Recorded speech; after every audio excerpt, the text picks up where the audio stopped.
Hello, everyone, and welcome to Conversations in Horror, the podcast. I'm your host, Kevin O'Powers. I'm also the owner operator of Something Wicked Entertainment Events, and I want to welcome you to our special program today.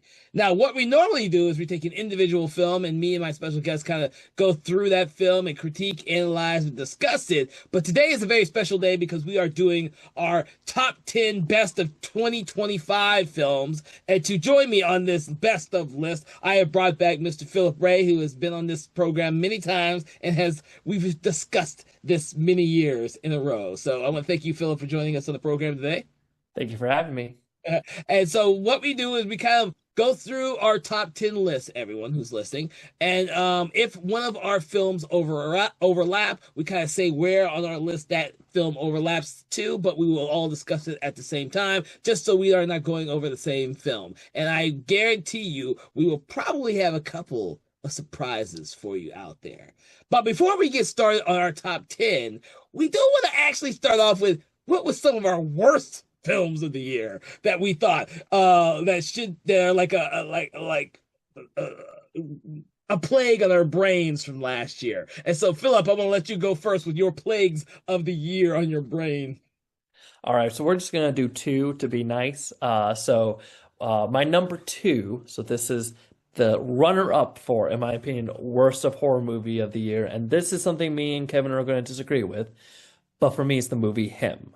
So for me, again, as we talked about in our episode, I I had a lot of problems with him of like it was my most disappointing of the year because I was like, oh, the premise looks so cool. I can't wait to see this, blah blah blah.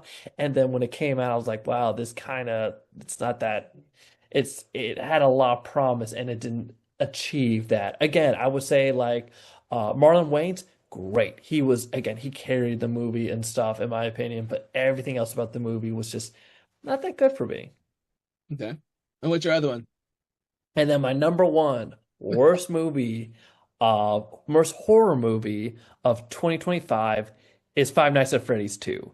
Oh, okay. The thing with that is, again, with the first Five Nights at Freddy's, that was one of my part of my worst of the year it came out. And with this one, this was even worse. My thing is, I just I started laughing because of how not scary it was. And yes, and the thing is like already its audience is so kind of torn because it's like, oh, it's trying to placate to its audience, but still trying to have horror moments, but doesn't really read. Like, I'm sorry, when you establish your animatronics walk at the pace of a snail, there shouldn't there's no tension. So there's a moment where when a character is getting chased by one of the animatronics, and he's literally like Scooby-Doo sticks his butt underneath a uh, table, and you see his butt sticking out, and the animatronic looks down. I can't take the movie seriously.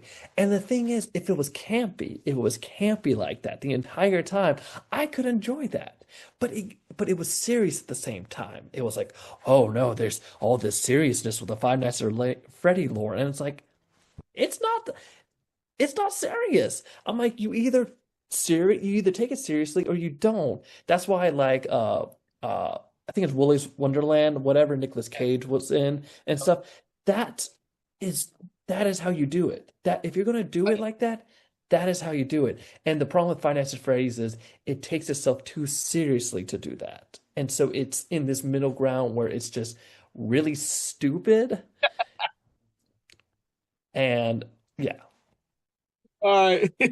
So my worst of last year gonna be a bit more obscure, mostly because everyone listening, I watch a lot of the low budget, no budget horror films out there, hoping that I might find a gem amongst the lots of bags of coal out there.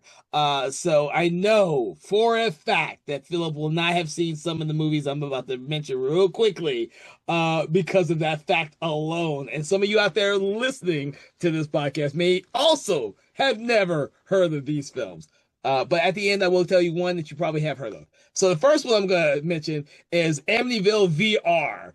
Like that has got to be one of the worst ideas, much less one of the worst executed films I have ever seen in a long time. Using VR, that mixing with the whole Amityville mythos out there. This is just random people making films with the Amityville in the title in order to sell it, and they sold it, and it's streaming everywhere, so you can go watch this junk of a movie from 2025. The other one is The Candy Store from 2025, which, if you look at the poster like I did, it looks really interesting. But like a lot of these cheap, low budget films on Tubi, it is worse because it's got horrible acting, horrible cinematography, horrible, and it was a slog to get through. It was that bad.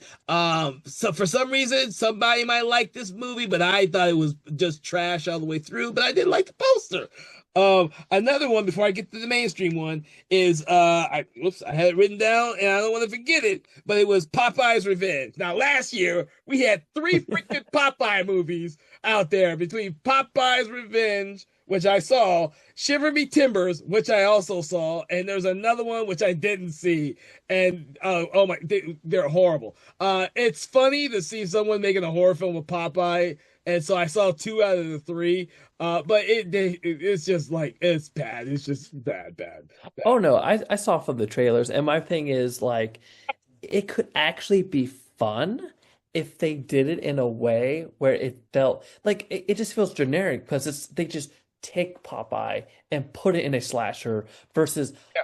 there's a lot of Popeye lore you could go with of this and make some fun little Popeye references and go with a camp again. This kind of goes with the Five Nights at Freddy's thing of like they could have gone camp with it, but they take themselves too seriously for it. Yeah. You can enjoy those films. Sometimes I do enjoy them a little bit. Sometimes I don't. But I saw a lot of those last year. But just to mention, there was three of those Popeye movies that came out in the same year, and I saw two of them. The only one that's a mainstream film that had a theatrical release that I say was one of the worst movies I have seen of last year, is the one that I've already mentioned on our program in previous episodes, and that is I Know What You Did Last Summer reboot, which I thought was god awful for a reboot. I thought that it was like the biggest travesty of a legacy sequel yet. I can't. What's his name? The other guy, the main guy in it. Do you remember his name? Oh, Oh David Arquette? no, no, he's in Scream.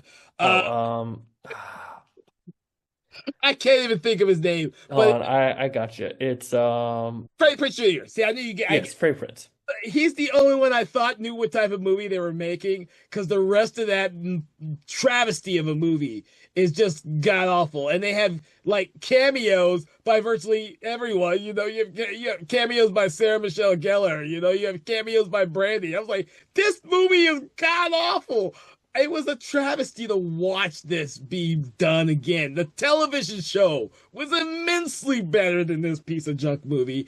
And I'm sure they hope to make more of them because of the way it ended. And I hope to God that they don't make any more. Uh, Well, it made some money, so it's very possible. It didn't make like Scream money amount of money, but I didn't know what the budget was relative to how much it made. I just saw, it made 65 over 18. isn't that crazy? Like they could actually make a sequel to that piece of junk movie. Oh my God. They probably won't because I don't think there was a good reaction to it from audiences. It Oh was no, it did not get good reviews. And uh, actually, going on that, I do have an honorable mention for me, Anaconda. So another legacy movie where they basically it felt like they were trying to do a Tropic Thunder, but the problem is Tropic Thunder is so amazing because it knows how to satire correctly. Anaconda did not know how to satire correctly. The problem with Anaconda is it still tries to be serious at moments and it's not interesting. Also, sorry, when you establish the fact that Anaconda doesn't really kill anyone in the movie because you keep retconning people's deaths, you kind of don't care anymore. hmm. And they kept doing that. They kept retconning people's death, and you're like, Oh, well then why should I care? It's like imagine watching Halloween and then every time you see you see Michael Myers kill someone, and then later on they pop in the movie, they're like, "Oh, actually, I survived." You're like, "Oh, so then I shouldn't care anymore." Yeah, I still have yet to see that one. So that one I it's now streaming. I can go watch it streaming. I think it's on Netflix or somebody. I can't remember. I have too many streaming services. So my wife wants to see it. Remember what I told you? She I saw the know. trailer and she wants to see it just because she thinks it's gonna be funny. So I can't It's tell not even that funny. can't tell her no to Paul Rudd. Paul Rudd. She'll watch anything with Paul Rudd, dude. Yeah. It's between that and Death of a Unicorn, he's had just meh recently with the horror movies. So I'm sure he'll do more. He's a very versatile actor. So he just Oh gets yeah. yeah. So all right. So you ready to start off our top 10? Let's do it. All right, so I'm gonna let you go first with your top 10. I mean, your number 10. Okay, so you go with your number 10 first. All right. So number 10, and I talked about this for the viewers to listen, talking to Kevin off mic about this first was I really focus a lot on what horror means to me with some of this, and some of this stuff there was certain movies that classify themselves as horror. I'm like, they don't, doesn't really say horror to me. And I also, in a general movie sense, I would move some things around, but because this is the top horror movies, there's some rankings that got moved around because, in my opinion, this did a horror movie better than others. Mm-hmm. So my number 10 is Good Boy.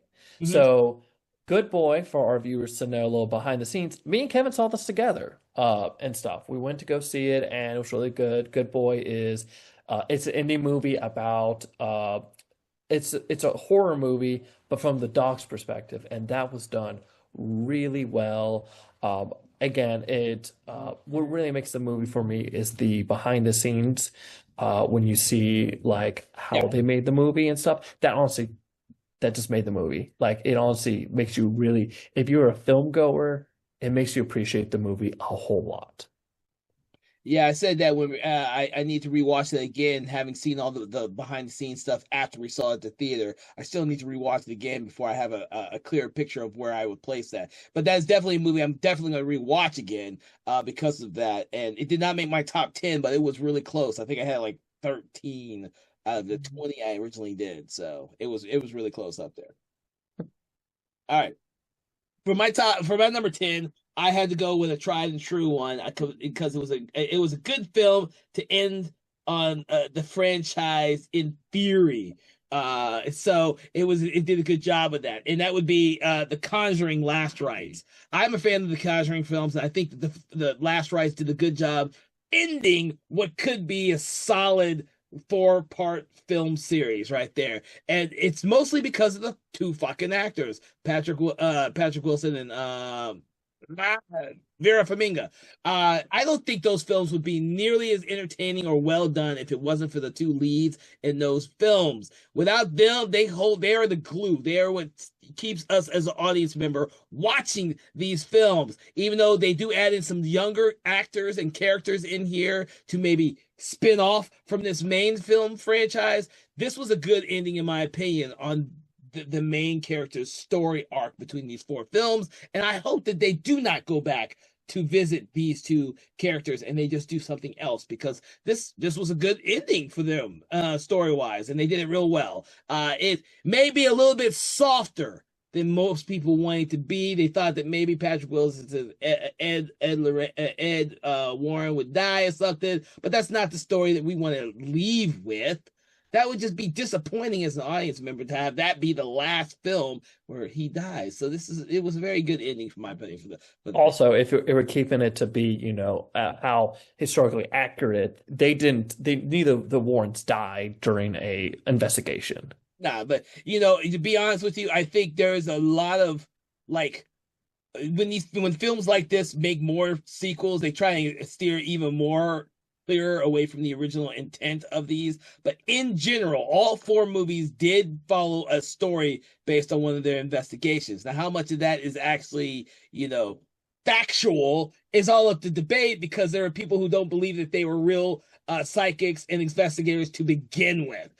You have to take you have to think about it yourself as an individual in to believe whether or not you believe that Ed and Lorraine Warren were actually paranormal investigators and what they saw and experienced was real. I think the films did a really good job overall with that. Some of the spin-offs maybe not so much, but I think the core four films did a really good job.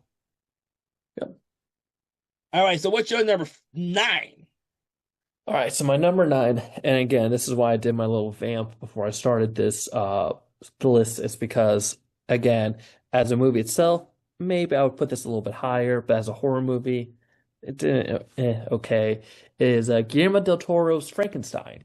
So for me, with the Frankenstein stuff, again, Frankenstein and Guillermo del Toro. I mean, again, this is something that's been leading up for him a lot with his filmography is to finally do Frankenstein because he's such a fan.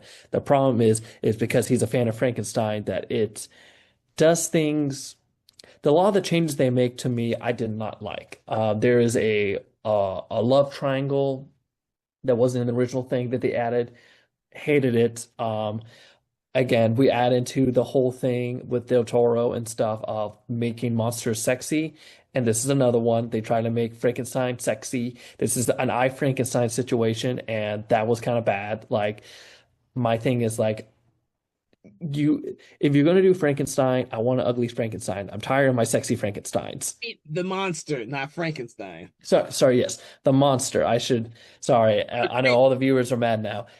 Frankenstein's monster, the monster. I'm tired of sexy. I mean, Frankenstein is sexy in this movie too. I got Oscar Isaac. So, what I said is not incorrect. But no, the monster. They make a sexy monster, and I'm tired of that. We see that in I Frankenstein. I'm tired of my sexy monsters. I'm like, it's Frankenstein.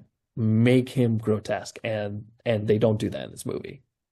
So I put this up on my number five. It would not get higher than that because I do not think this is one of Guillermo del Toro's best films, but I do think it's one of the best produced films I saw of last. Oh, Yes, absolutely.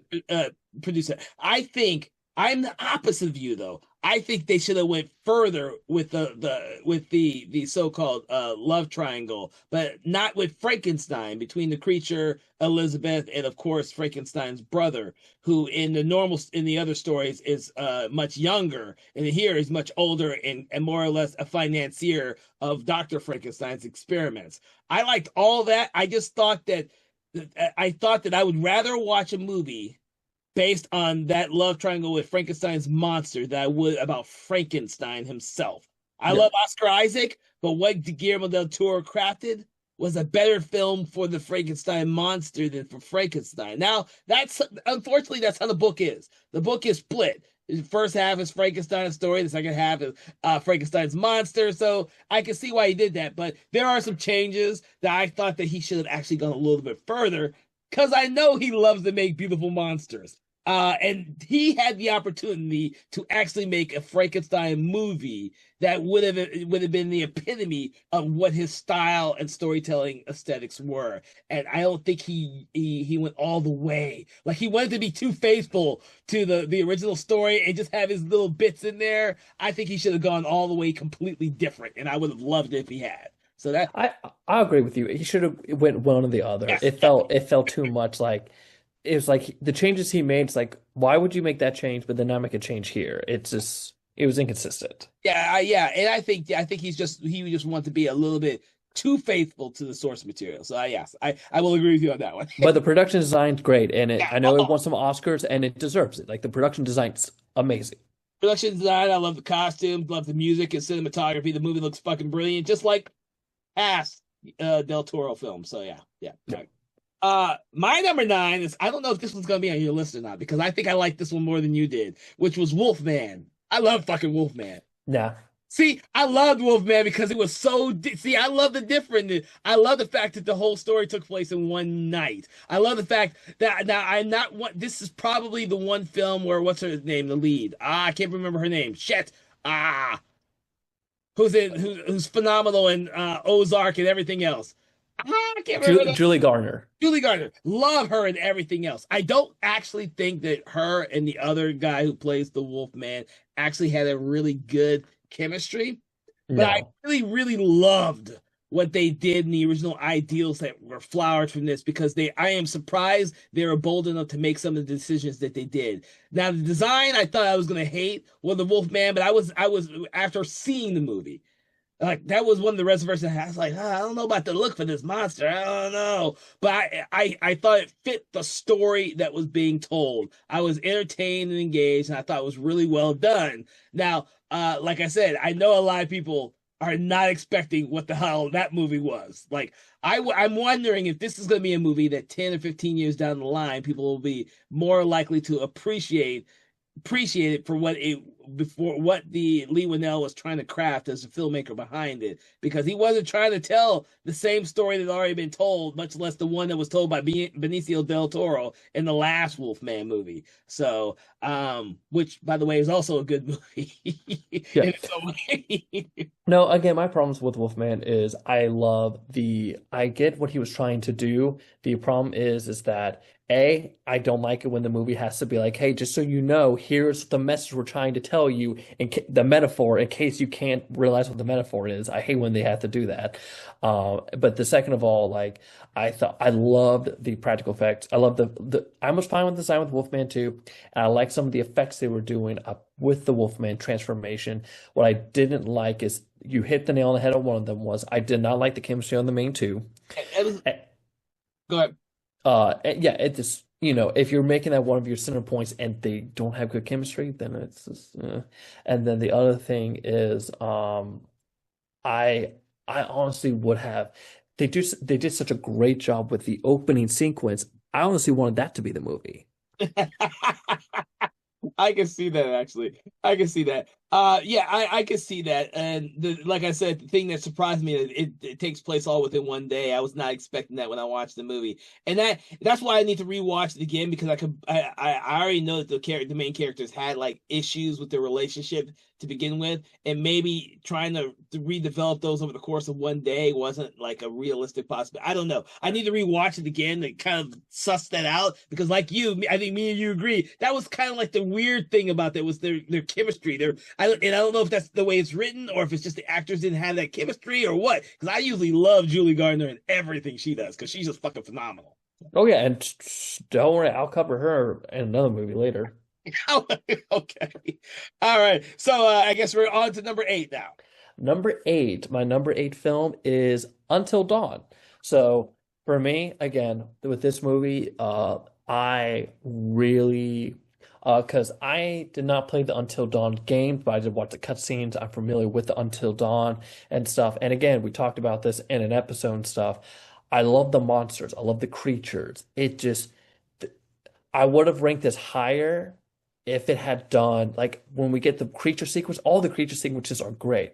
Again, it felt like the studio, I was fine also with them doing a different plot than from the video game.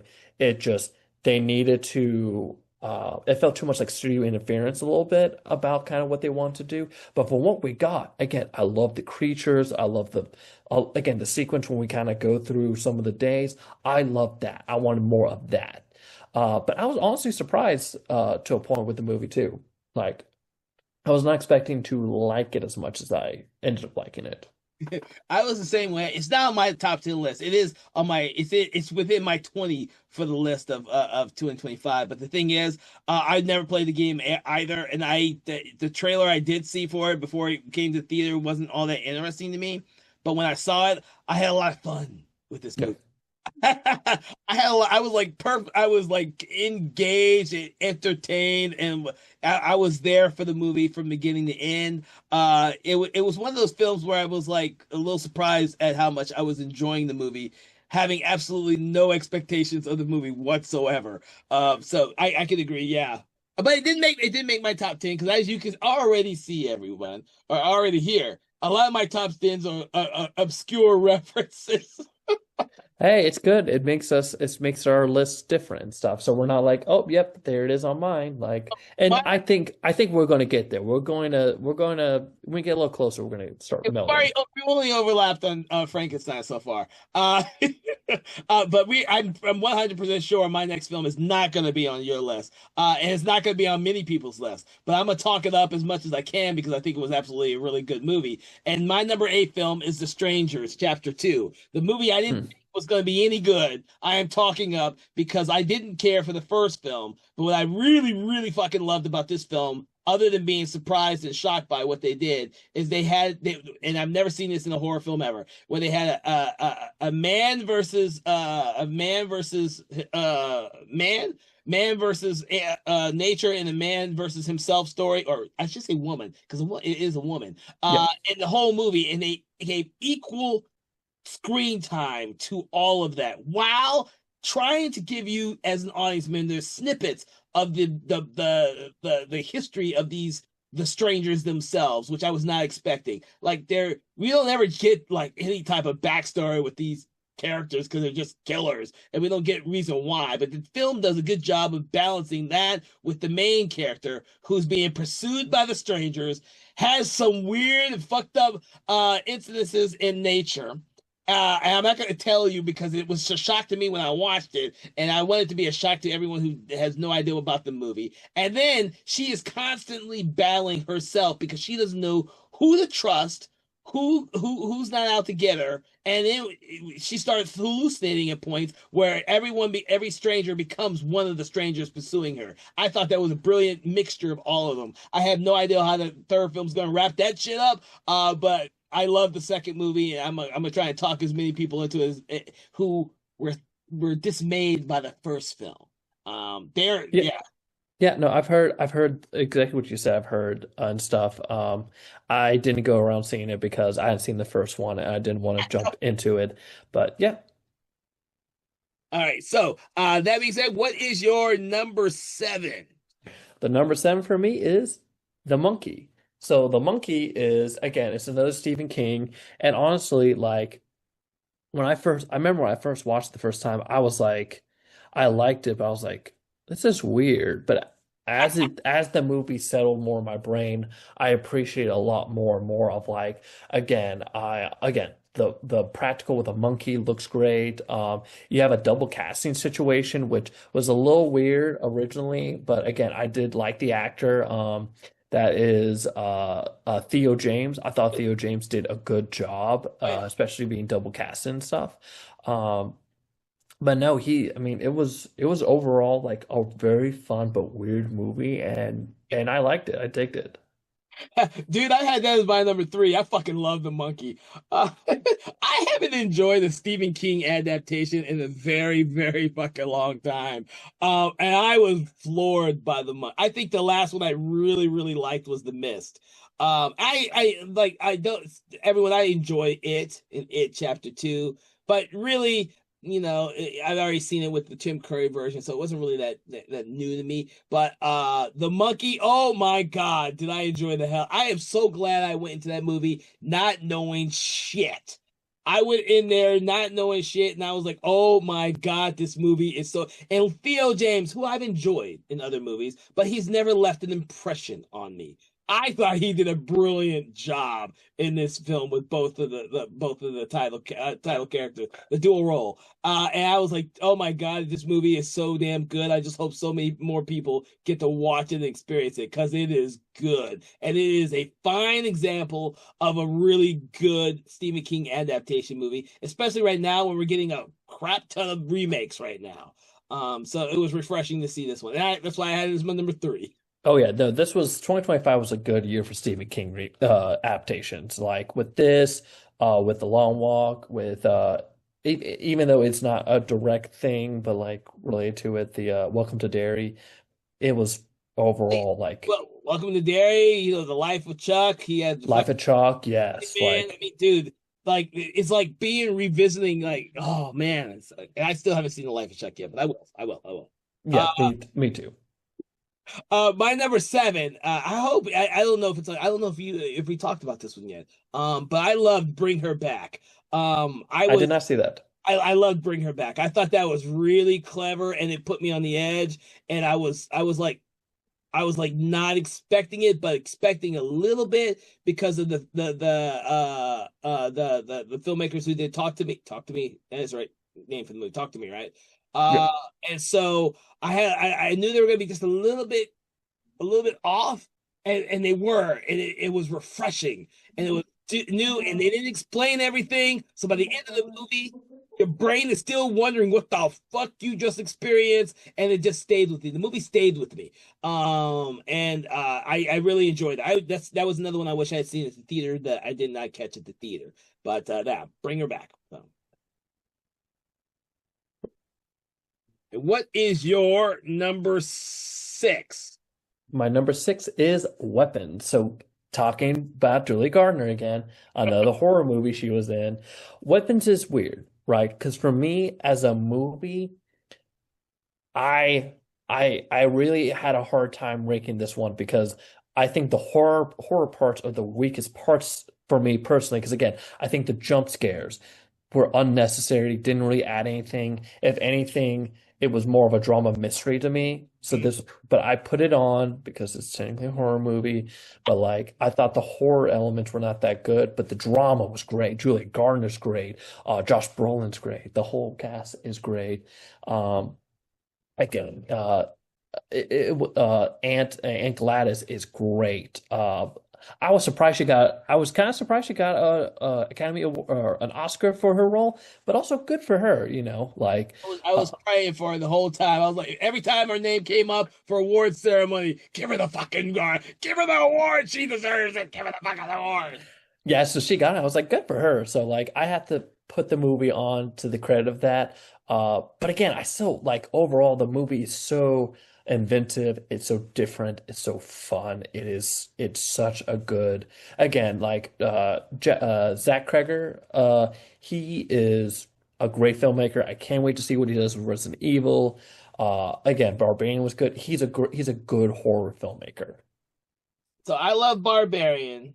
I only generally liked weapons. I think I had, and we had this conversation in one of our episodes for the program. And those issues were they just nagged at me when I was putting together my list. So I did not end up putting it in my top 10. A lot of the top 10 that I have, if there's an issue I had with it, it would be the most of them would be like with Wolfman, where I was like, I need to watch it just to see if my interpretations of this relationship really aren't, that good. I just had a problem with the second act with Weapons. I love the last act of Weapons. Josh Brolin, I think, was fucking great. Julie Gardner is, but I think she gets dropped during the second act, which is a detriment to the movie overall. And I know that's part of the format of the movie, but I think this, for me, in this film, I think that formatting is what hurts it for me. Yeah. Again, I think it tries too hard to slip in its horror elements, and I think it does a detriment more than a benefit to it. Because again, I already know who did it from the first time you jump scare the character. I'm like, well, okay, I guess that's who did it. Oh, Jesus. What was that? Was that your number six? That was my number six. So my number six is the one that Philip already put on his worst of the year, which is him. He knew I was gonna Yeah. put him on mine. I fucking loved him, and we did not see, and see. This is one of the great things about the show. We did not see the same thing in this movie. I fucking loved him. We did a show on it, me and him, and I've already talked about him enough to hopefully convince more people to give it another chance. But for this podcast here, it's one of the highlights, not only from in my opinion, the Wayans' performance, but I love the cinematography and music in the movie. And I thought that in a lot of movies I thought this year that were being clever and different and exposing horror fans to different types of stories that are not easily digestible. Like with Wolfman, it may have strayed too far away for most audiences. I think him did the same thing. And just like some of the stuff that's in Weapons or in Bring Her Back, I think these movies right here are not traditional horror films. And either some audiences give it or some audiences don't, or they're just too crazy for any audiences get, which is where I put him. So him ended up being one of my favorites of the year at number six. So, Gotcha. and what's your number five? All right, we're in the top five. So my number five starting out is Hard Eyes. Again, this was a movie not on my radar, and then I was hearing, like, I saw the trailer and I was like, oh, this looks kind of generic. And then heard the reviews were really good. And I was like, okay, I'll give it a shot, and I fell in love with it. So we already did an episode on this one. Again, a rom-com horror movie would not think would do as well as like blend so well, but it was peanut butter and chocolate for me. It was just so good. It was so, again, the leads carry the movie. They're so good. Again, the only thing that was bad was, as we talked about, the third act Mm. is a little weak with the killer reveal. But again, I think there was so much pause. There's so much good chemistry, and it does the first rom-com horror stuff so well that I still love the movie. Yeah. I'm glad that you had me rewatch the movie because I must like I think I told everyone in the episode that we did Hard Eyes that I guess the first time I watched the movie I just was not getting it. It was not clicking with me. But you obviously told me to give it a rewatch for the show. I gave it a rewatch and I enjoyed it immensely more than I did the first time I watched it. So that almost made I almost made my top 10 actually. That almost made my top 10. It didn't though because there were so many other movies that I wanted to put on the list that I knew you weren't going to put on the list. Yeah. Uh, but I was pretty sure you're going to put that one on there because we've talked about that one. But that almost made it. I think that was like my 12 or 13. If we had done 15, you would be hearing me talk about Hard Eyes. Um, oh, that being said, my number five we've already discussed, which was Frankenstein. So we're gonna go right back to you on your number four. Right, my number four, and it's a movie. I might be wrong. You may not have seen it. I hope you did, and I hope it's on your list. Is Together. Together is a great movie. The premise is basically about this couple who drink something and or exposed to something, and their bodies start to merge together, and there's a lot of allegories about marriage and stuff because they're a couple that's going through rough times. And body horror wise, if you're a body horror fan, it's fantastic. It is skin crawling. I mean, you can imagine the ideas of people's bodies, and it's just done so well. Dave Franco and Alison Brie play the couple who are real life couples, and they do such a good job of making you feel for the couple and stuff. They have great chemistry, obviously, because they're married, and it's just such a good movie, and definitely like if you haven't seen it, I highly recommend it. I have not seen it. It's still on my list, and we've talked about this many times already. I need to watch it. Yeah, I still need to watch this one. So I did not see this one. So that's unfortunate. I really wanted to watch it. My number four. I don't know if it's going to be on yours, but it's one of the most fun movies of last year, and that was Final Destination: Bloodlines. That's Uh, my number three. Dude, I am not a Final Destination fan. I like the first Final Destination. I can watch the second one. After that, and before we did them for the show last year for our franchise month, I hadn't gone back and rewatched any of these movies since they was originally released. But the reason why we did them last year is because Bloodlines came out and I fucking loved Bloodlines. Like that is how you do a goddamn sequel. And this is a long running series. Like this isn't number two or number three. What is this, number six or seven fucking movies in? And they're kicking it out of the park with like a fucking home run. I was like, oh my god, this is how you make a sequel. It was fucking brilliant from It's beginning. it, it's a movie that, yep, this is my number three. It took a franchise and put it on its head in Yeah. the best way because it takes all of these moments and made them more comedic, but it's still intimidating. It's still Oh intimidating, yeah, and if you want the gory kills, you still get it, but it also is funny, and it does the funny great. And again, and you got and you know we got to mention Tony Todd again. We mentioned this in the episode, but Tony Todd's scene is just so gut wrenching, yeah. especially if you know what happens, and it's such a good scene. It's such a good scene. Yeah, I am so glad. I've seen every Final Destination movie at the theater when they came out. A lot of them in. I think I saw I can't remember if this one. I think I saw this one in 3D too. So I've seen like all of them that came out in 3D. Just my sister loves these movies. She loves these movies, like loves. This is why I've seen them all. That doesn't mean I'm gonna go back and rewatch them. I've just seen them all. So I can watch the first, second, and this one. But my order would be the first, this one, then the second one. Uh, second one has the car wreck scene with the logs, and I still think that's one of the best fucking opening sequences of any of these movies. So, but yes, that ended up being my number. What I say, number four. So Yeah. your number three is Final Destination. So what is my number three? You gotta make me go back to my list now. Oh my God, where's my number three? Oh, we already talked about my number three, which was the monkey. So we are down to number two. Number two. So we're the bomb two. Now this is hard. Was very hard for me with my two and one because there are parts of both that are really good. But my number two, just by smidgen, was Sinners. So Sinners is again, me had an episode about this. I know we have different opinions of it, but generally, again, Sinners is a really good movie. Even though it is at the end of the day just another it's oh gosh, what is the Tarantino movie? I'm Oh, from pretty Dust Till Dawn. from Dust Till Dawn. It is just Dust Till Dawn, but taking that away, you got Michael B. Jordan doing a dual role. This was another year, a weird year of roles.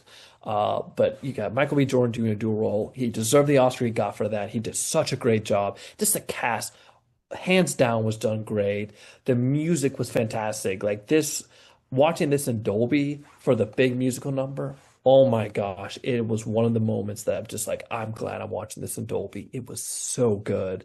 The vampire parts are the weakest part of the movie, but it's still generally done well. And I understand what Coogler was doing, but this is, even though it is Dusk Till Dawn, it still feels so original at the same time. And the set design, all of it was so good that just I still greatly enjoyed the movie. So, we've discussed this in a previous episode about Sinners. I've generally loved the first two-thirds of the movie, and I did not care at all for the third half of the act three of this movie at all. And plus, I didn't like a lot of the logic in the movie in terms of the vampires and what they could and couldn't do. The only thing I really loved about the ending of this movie is that Buddy Guy comes in because we all know Buddy Guy is one of my favorite musicians. Like it was totally worth make if I was Michael B. Jordan. I know, Ryan Coogler. I would definitely make this fucking movie just to fucking have a scene with Buddy Guy. I briefly met him because I'd done a show of his here in Atlanta, Georgia, but that was just me being a geeking out as a techie on stage while he's over there playing his heart out. It's the greatest experience ever. So watching him in the movie is great. I just don't like the third act of this movie. This makes it like maybe the top 15 for mine, and it's the third. It's the whole reason the weapons didn't make my top 10. The weapons is the second act that fucks it up for me. In this movie, it's the third act that fucks it up for me. If it was something else that had been retooled in both those movies, it probably would have been in the top five for me, both of those movies. Yeah. But because of that, they didn't make the top 10 for me, but I can see why so many people do. And that's because I've seen so many damn movies and reference points that it kind of clouds my opinion sometimes. I think that with time, I think I will enjoy Sinners more. So that's what I'm hoping, anyways. All right. So, with my number two, I went with the odd animated movie, and that is Predator, Killer of Killers. I was not expecting that to be as good as it was. To be honest with you, I kind of written off the Predator franchise. But when Dan Trachtenberg, who did Prey, obviously a fucking another brilliant movie, decided to do an animated version, I was like, shit, I don't know about this. But because it was animated, he was able to do a lot of blood, gore, everything in that fucking movie, and it pays off beautifully because for the first time, we get a really good glimpse of the Yalta's world and kind of like the way that they operate. And I think that's part of what has made Trachtenberg's Predator movies immediately brilliant. I would have put Predator Badlands on here, but I see that more as a sci-fi adventure film than I did a horror film. This one's gory as shit. There's people getting killed left and right in this movie. This definitely belongs in a horror film. But that, See, see this. See, because that's Predator. I love Predator Badlands. I don't see it as a horror movie. It's more of a sci-fi for me, sci-fi action, and so that's why for me personally, I didn't put because oh, trust me, if I included that as a horror movie, that would have been on this list. But for yeah, me same personally, I didn't count it as a horror movie. So that's the only reason it's not on my list. But yes, everything you said is completely correct.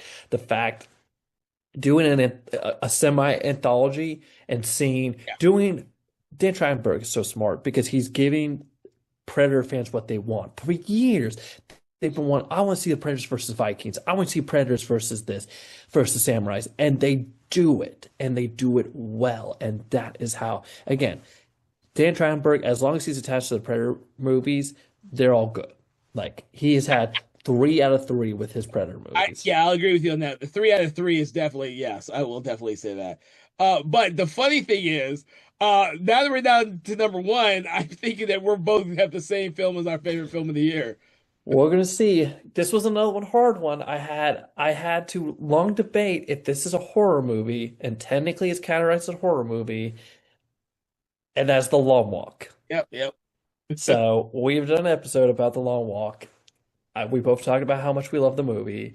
Again, talking about Stephen King adaptations, great year. Last year was a Right. great year for that. And again, for me, I will gush about this movie all the time because to me, again, yes, we have seen the uh Death Games before, but what I love about this movie is the brotherhood, the Yes. camaraderie, the whole they being like, yes, I know we all have to die except for one, but I don't want any of us to die. And it's so compelling. And you just feel every time a boy has to go, you feel it. And even the bad boys in the sub are not really bad by the end. No, everyone has so many dimensions to them.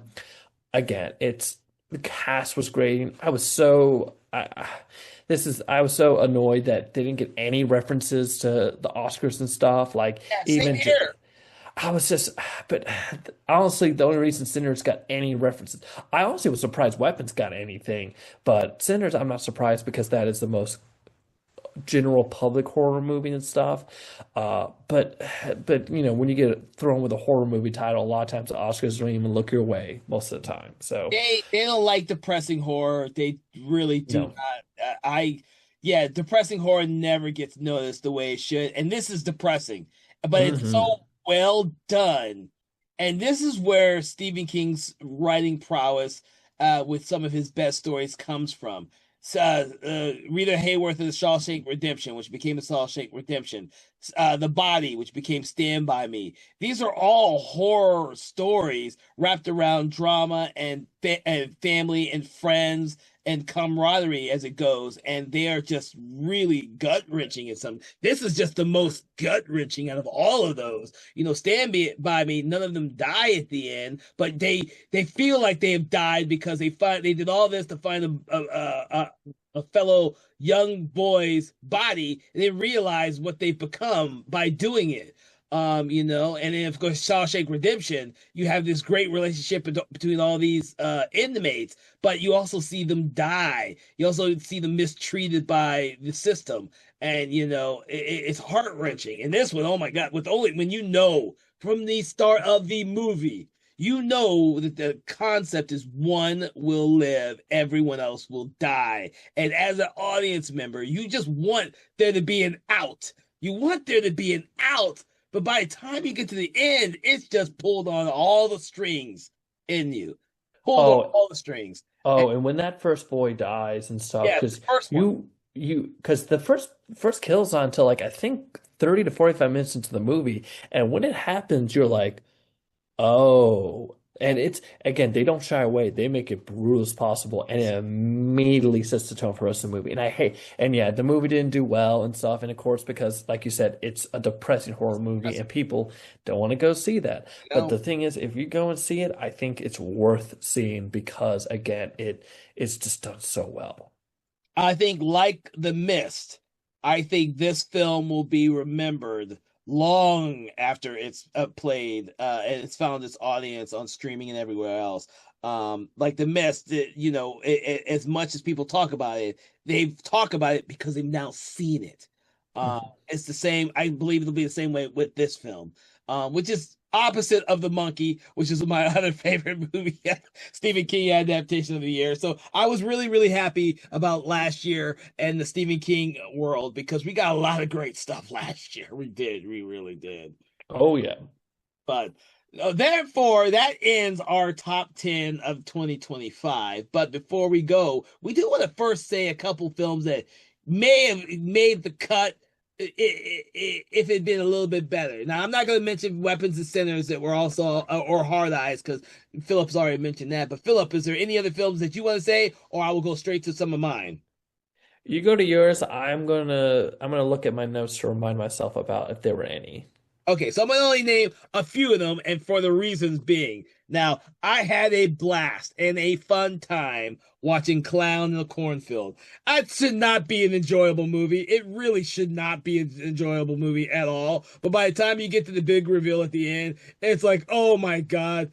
Oh shit, this should have happened the way it is. And it's a gory movie. I don't know what to expect. I never read the book. Someone told me I should go see it. I went to go see it, and I was like, "Oh my God, this movie's so much fun!" And it shouldn't really be that fun. Another one which may border on the thriller side of a horror was Drop. I really enjoyed Drop. I don't Yeah, know. that's another one. It would have been on my list, but technically, this It's is the weird thing of like it's more weird. of a thriller. Like I talked about this off mic to Kevin, but Companion would definitely have been made my list. But it says it's a horror movie, but I don't see it as a horror movie. It's more of a thriller, and that comes into your own individuality of is a thriller horror. And technically, trust me, I did a lot of research about it. Thrillers are technically not horrors; they're horror thrillers, but thrillers are not horrors by nature. Yeah, a lot of people included Drop on their list of horror, so I did too before I had seen it. But when I actually did see it to kind of collate all the horror films from last year, I ended up really liking it when I don't even remember when it came out. I know it came out, but it didn't do much for me. And we already talked about Good Boy, so I don't want to mention that one again. Another fun one, which I don't think is horror either, but is put on the list because the first part is horror, is Megan 2.0. I don't care what anyone said. That movie's not horror, but god damn it, if that movie isn't fun as shit. That is a hard sci-fi movie in my It's super fun, but yes, I agree. It completely jumped opinion. genres. Yeah, it jumps genres real fast. It's kind of like Happy Death Day to you. I was like, it jumped genres. I don't think it's horror. People put on their list. Yeah. So it could have made it, but it didn't. Do I have any more? Oh, another one none of us mentioned. I do want to mention. I think this last one that none of us mentioned. It was this Troll 2. I really enjoyed the fuck out of Troll 2. I like the first Troll, but it's kind of hard to decide whether or not these Troll movies are really adventure thrillers or horror films or how they kind of make them out because they come off as being like like the Mummy, the Brandon Fraser Mummy movies. This is exactly the tone these movies are. And I enjoy the hell out of Troll 2. I love the first Troll. But I don't know how many people are putting Troll 2 on their list, but I do think that it should be watched more. But because it went, it's straight to streaming here in the States on Netflix, it may have not been seen nearly as much as I would have liked it. But yeah, Troll 2 is the other one. I think that makes up all the films that I have to talk about.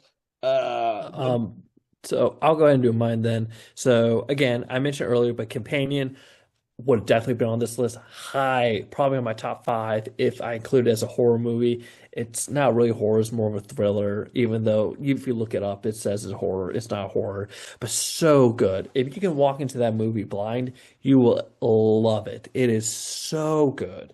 It is so good.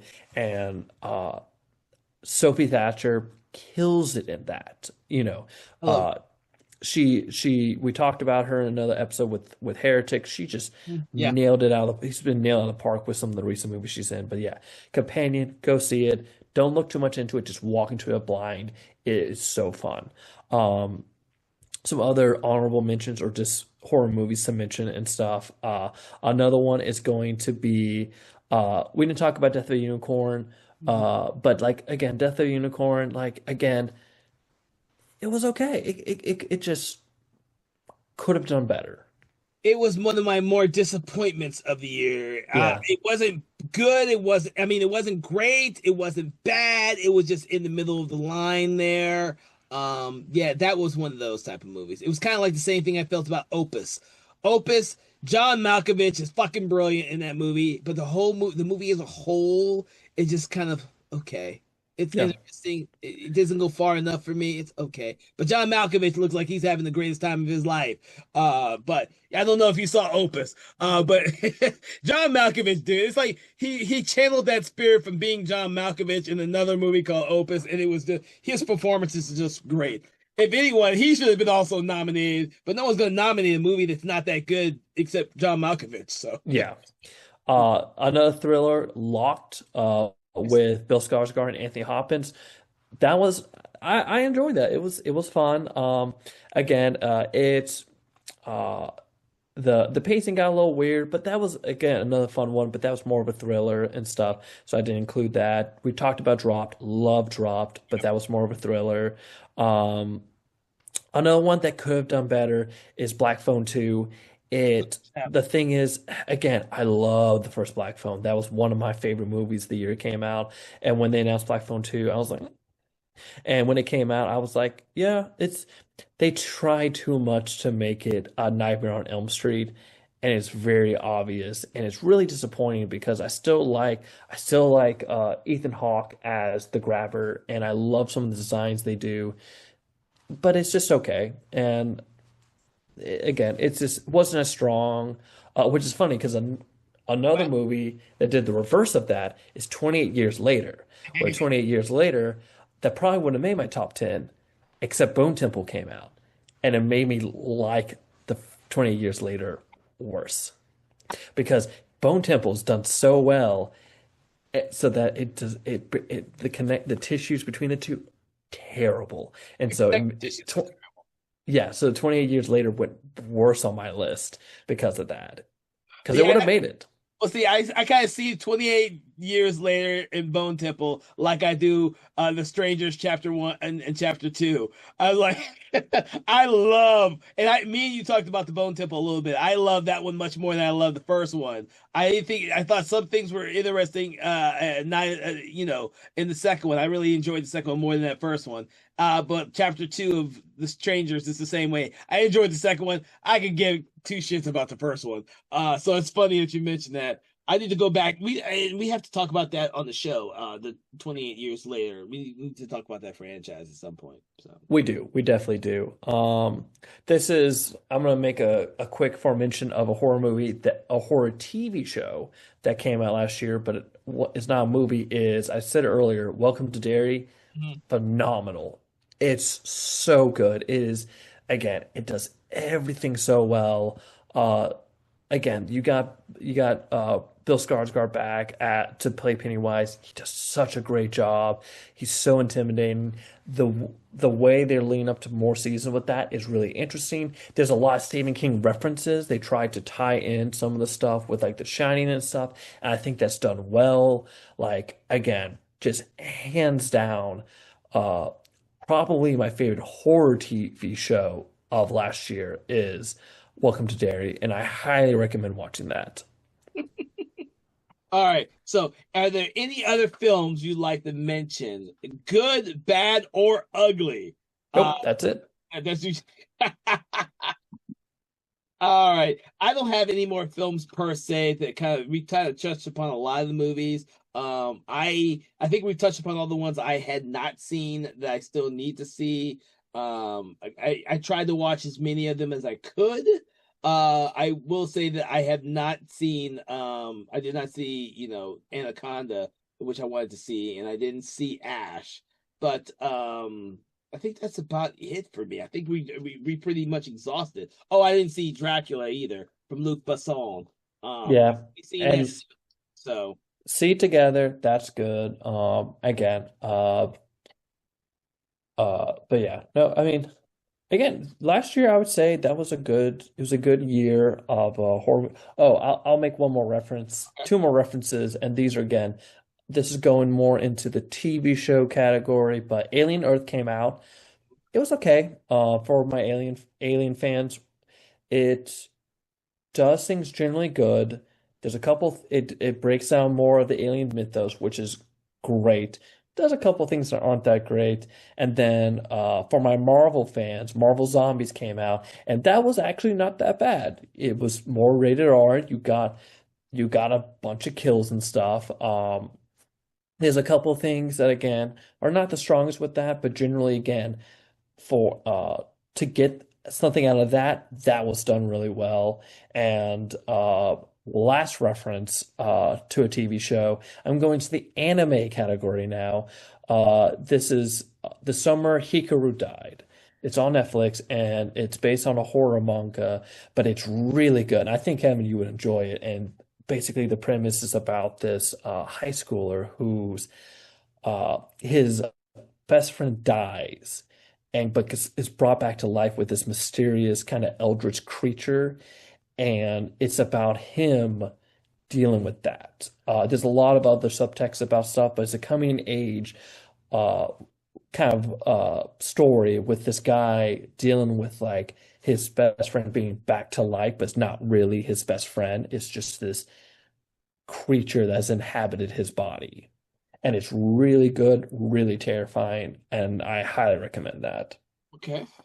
Well, all right. Well, Mr. Phillip, I do want to thank you for joining us on this conversation in which we discussed our top 10 horror films from 2025. Everyone who's listening, we hope that you've enjoyed listening to us conversate about this. Please make sure to check out our normal, regular episodes which are every Wednesday at 8 a.m. We do have special themed episodes that come out on Mondays, but that is different from every month. And some months we don't actually do themed episodes. But please make sure to like, follow, share, do that thing you do with your favorite podcast, your favorite podcast app, Spotify, or YouTube. And please make sure to check out our other podcast, Conversations in Hammer Studio Horrors, which delves into the amazing oeuvre of films from Hammer Studios in the 60s, 70s, and 80s. If you are a classic horror film lover, you're going to love that one. From all of us here, Something Wicked Entertainment, I do want to wish you a great day. And hopefully, after listening to us talk about this, you'll go out there and make your own best of 2025 horror films and then post it. Please make sure to leave comments to us because we'd love to hear what you think was some of your favorite films of 2025. From all of us here at Something Wicked Entertainment, have a pleasant day, and we will see you on the next episode. Conversations in Horror is a Broken Lighthouse Pictures production, written, produced, and directed by Kevin L. Powers, executive producer Kelly A. Inoka. All contents and material from this episode of Conversations in Horror is copyright 2025 Broken Lighthouse Pictures.